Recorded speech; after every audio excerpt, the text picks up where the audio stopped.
గురువారం ఈ రోజు నవంబర్ 27న ఈసారి రెండో nursery the pride of Telugu Indian rice రెండోసారి ఇత్తనాల చలకం జరగజరుగుతా ఉంది. ముందుగా ఆదిదేవులు స్మరించుకొని నీలాంజ సమాభాసం రవిపుత్రం యమాగ్రజం ఛాయ మార్తాండ సంభూతం తం నమామి శనేశ్వరం ప్రియంగు కలికాశ్యామం రూపేణ ప్రతిమం బుధం సౌమ్యం సత్వగుణావేతం తం బుధం ప్రణమామ్యహం.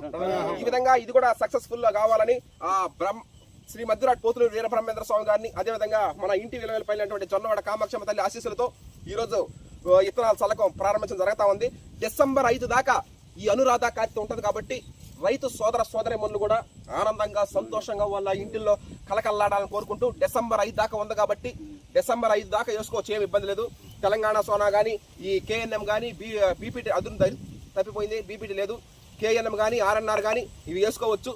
ప్రతి ఒక్క రైతు సోదర సోదరీమణులు కూడా ఆనందంగా సంతోషంగా ఉండాలని ఈ విధంగా కోరుకుంటాడు. ప్రకృతి రత్న యువ రైతుగా, ఒక రైస్ మిల్లర్గా, ఒక పుస్తక రచయితగా, ఒక డెలివరీ బాయ్గా ఇలా ఎన్నో రంగాల్లో విజయం సాధించడం మామూలు విషయం కాదు. ఇదంతా రైస్ వినియోగదారులు, అదేవిధంగా కుటుంబ సభ్యులు, బంధువులు, స్నేహితులు, శ్రేయాభిలాషుల యొక్క అభిమానం ఆప్యాయతోనే ఇంత ముందుకు సాగడం జరుగుతూ ఉంది. ఇది కూడా ఒక 120 రోజుల పాటు మన ప్రయాణం కొనసాగితే. Watch and enjoy. Thank you all.